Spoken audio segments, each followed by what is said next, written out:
Bonjour à tous, c'est John Jodan, bienvenue dans cette nouvelle vidéo les amis, on va faire la review de l'épisode 4, si je dis pas de bêtises, de la troisième partie de l'adaptation animée de l'arc final de Bleach bien sûr. Alors désolé, la review a beaucoup tardé parce que ce week-end j'étais vraiment très malade et après début de semaine j'avais pas mal de trucs à rattraper et voilà, j'ai pas eu le temps de placer ces petites reviews parce que oui, il y aura Daima aussi qui va suivre.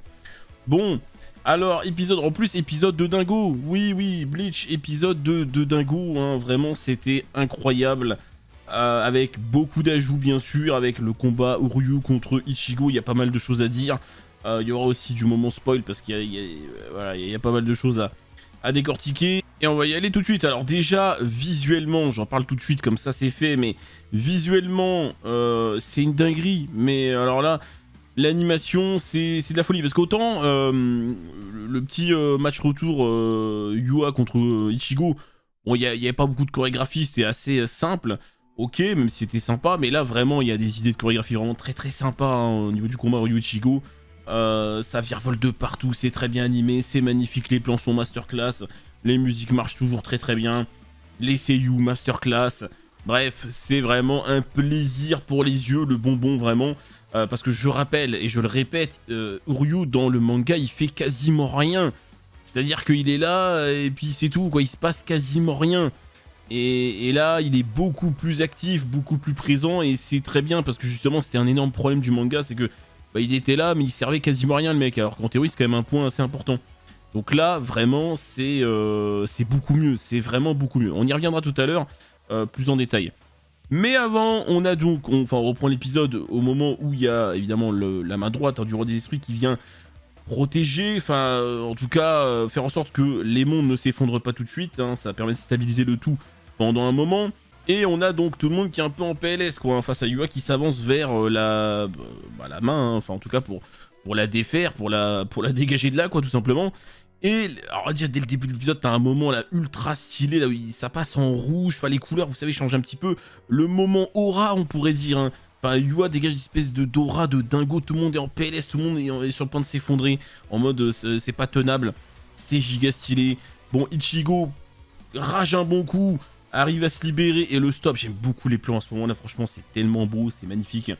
Et alors là bon il y a, on pourrait presque appeler ça le moment Yoruichi, hein, c'est-à-dire que enfin, tenter quelque chose qui sert à rien. C'est arrivé 2-3 fois déjà depuis. Bon, en même temps, on peut pas trop lui en vouloir, mais quand même, hein, c'est en mode, tu sais, elle fait genre à la BG, ouais, vas-y, hop, je fais un petit saut, machin, bien joué Ichigo, j'ai eu le temps.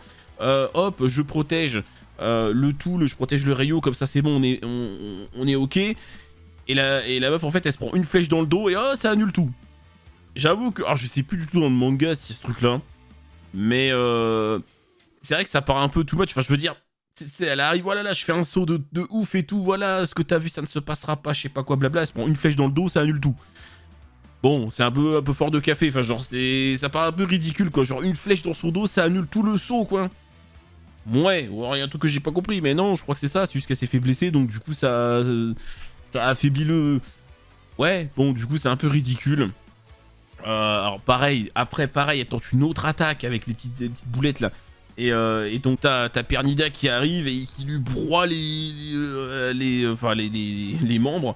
Et après t'as, j'adore ça, t'as Yua qui arrive, qui met une petite pichenette de Reiatsu là, pouf, hop, elle dégage, salut, finito.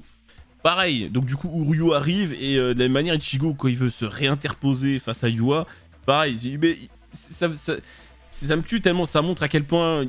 Il y a une différence quoi, c'est voilà, hop, petite pichemette de Reiatsu, hop dégage. Vas-y va jouer avec Uryu Obi, c'est bon. Moi je suis face à quelque chose de plus important, Ichigo casse-toi. Genre va faire un tour frérot. Bref, bon c'est très humiliant je trouve, mais ça rend extrêmement bien. Et donc d'ailleurs juste avant que on ait vraiment la confrontation Ichigo-Ryu, on a un petit dialogue. Et d'ailleurs ça par contre dans le manga, c'est vrai qu'il y a beaucoup de dialogues qui ont été retirés. Pourtant c'est dommage parce que c'était vachement intéressant.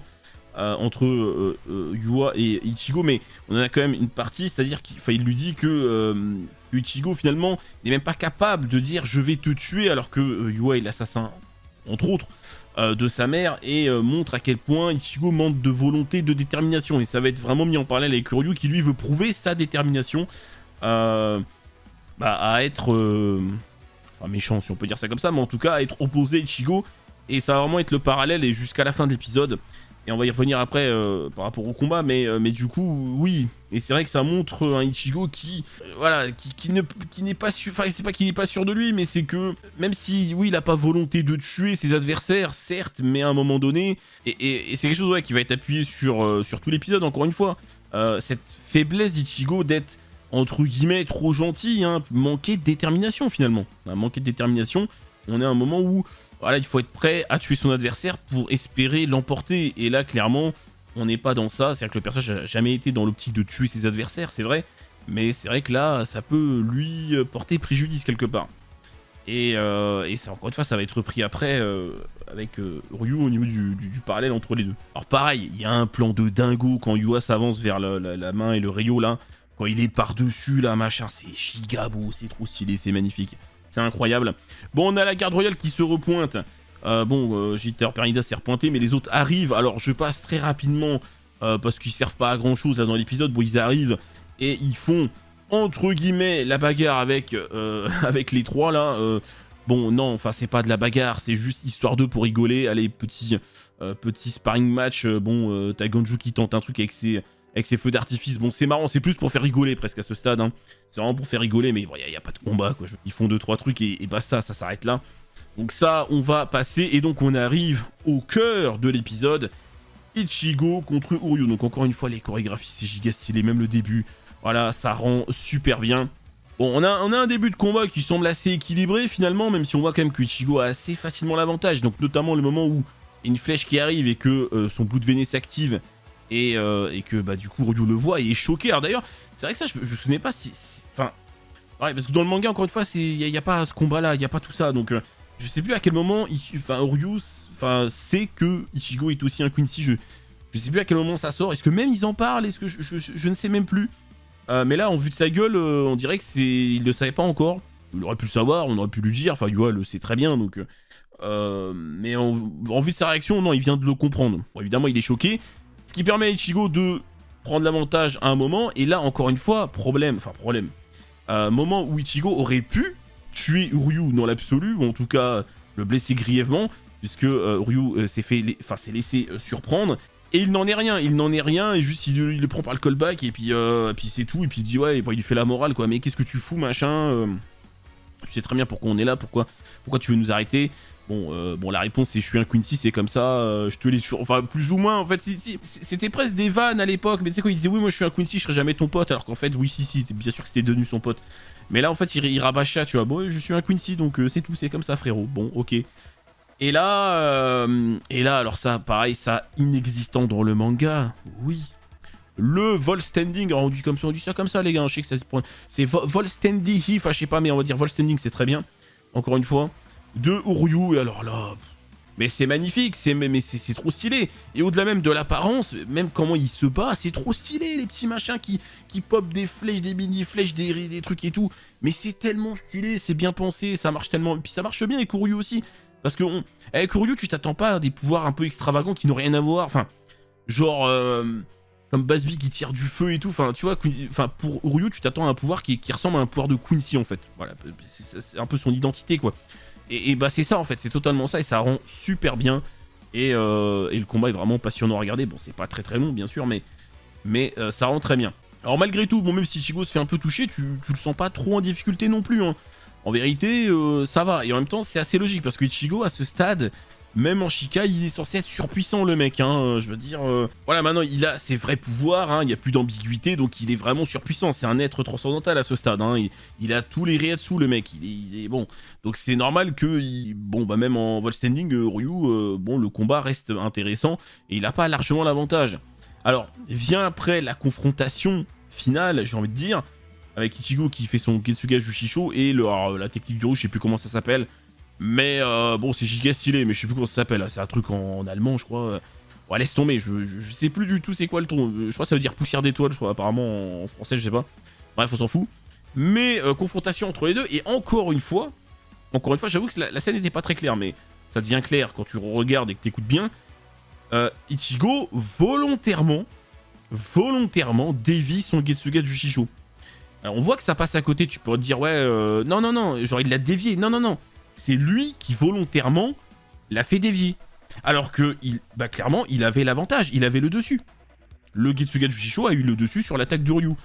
Ce qui nous montre bien que Ichigo, en soi, même à ce stade, est plus puissant. Hein. Ça, de toute façon, en même temps, voilà, bon, il y a un match, mais quand même, en même temps, c'est pas si choquant que ça, encore une fois. Et, mais on voit qu'il volontairement l'envoie à côté.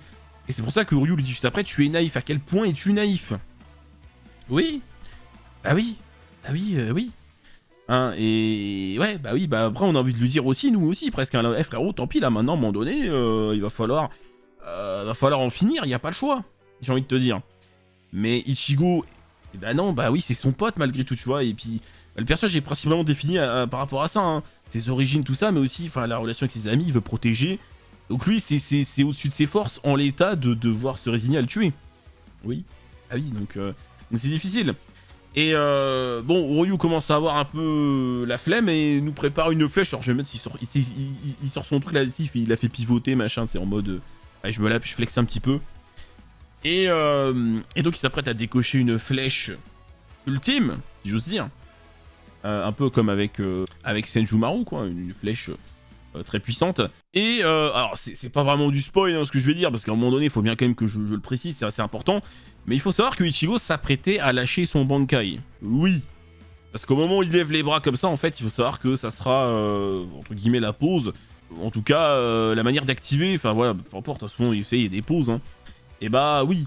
Alors, on l'entend pas dire bang, mais c'est un peu bizarre, parce qu'il s'apprête à... Enfin, il commence à crier, mais en mode, ouais, j'ai pas le choix, mais oui, c'est ce qu'il allait faire. Oui.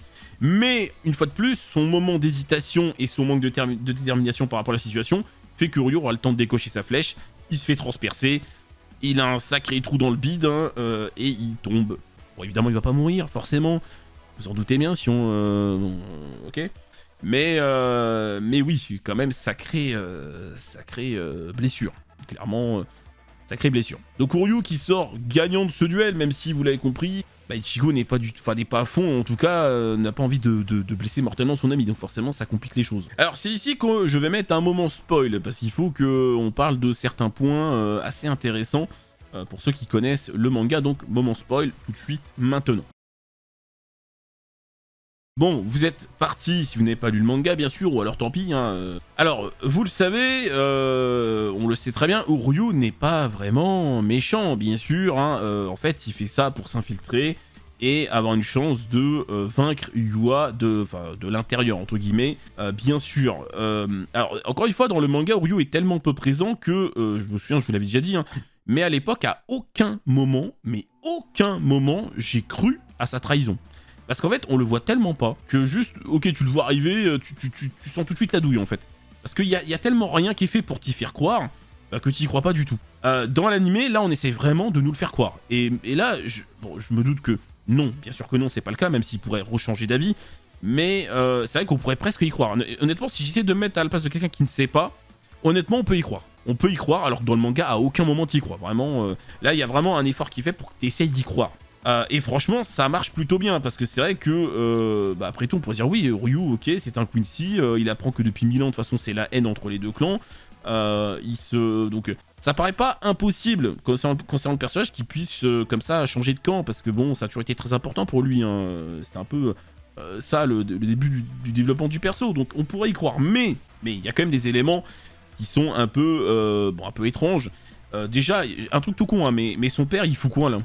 Parce qu'en admettant que Ryu ait vraiment rejoint Yua, mais de manière réelle, et son père, il fait quoi là? Il veut pas essayer de sauver son fils, entre guillemets, de raisonner? Non, lui, il est toujours dans le monde réel, hein, peinard, tranquille, il bouge pas son cul. Ça paraît bizarre, voilà. Bon, et puis de toute façon, vous savez très bien qu'on a vu un plan où il y a les fameuses billes là d'argent là, et ça va servir dans le futur. Donc rien que ça, j'ai envie de dire que ça confirmerait que Ryu, non, à aucun moment n'a changé de camp. Hein. Même si il aurait pu changer de camp au début, et en fait finalement se raviser. Mais là même pas, parce que du coup son père il fout quoi là? Enfin, genre il laisserait les faire comme ça, tranquille, sans même essayer d'intervenir. Non, ça serait impossible, ça serait absurde. Donc évidemment, c'est peu probable.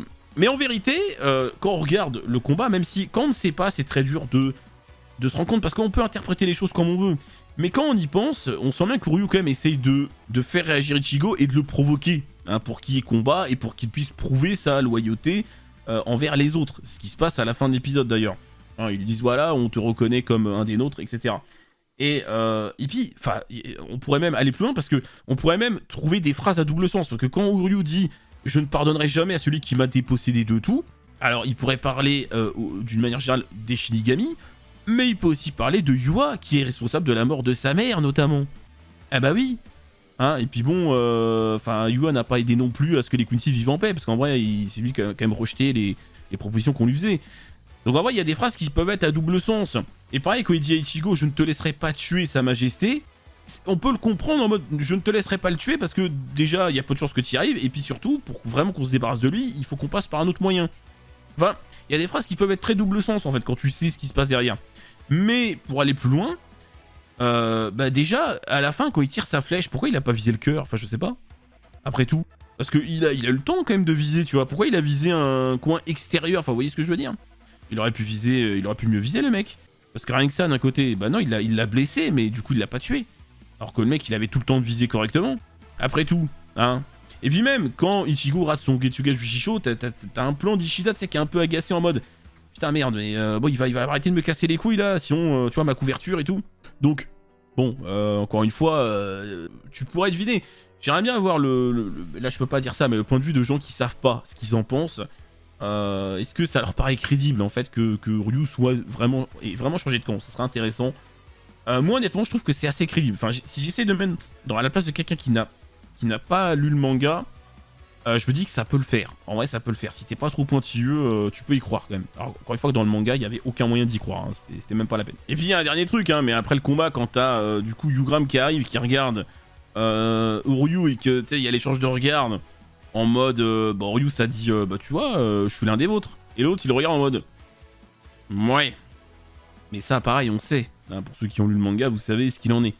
Donc c'est pareil, c'est assez sympa, c'est un peu à double sens, mais bon, si t'as pas lu, tu peux pas savoir, quoi, évidemment. Bon, on arrive à la fin de l'épisode, hein, les autres sont contents parce que Ryu, du coup, a prouvé sa loyauté, c'est très bien, tout le monde est content. Et on a la scène finale post-crédit où bah, on a finalement Yua qui absorbe ce qu'il reste du roi des esprits dans une scène giga stylée, la musique, tout ça. Quand ils balancent tous leur épée là d'un coup. Voilà, ça rend super bien. Et après, on a un plan final où on voit les yeux un peu de partout, hein, qu'on a vu dans l'opening, évidemment. Alors là, ça va chier, mais violemment. Oui. Bon, alors après, le prochain épisode, hein, il y a des petits messages à la fin. On a vu, hein, enfin, on a lu, on a surtout entendu. Hein, on entend Aizen parler, évidemment, il va arriver. Et je pense pas qu'on aura beaucoup d'action dans cet épisode. Il va y avoir pas mal de dialogues et d'autres scènes, notamment. Mais ça peut être très intéressant quand même, bien sûr, parce qu'il faut des moments comme ça pour poser les choses.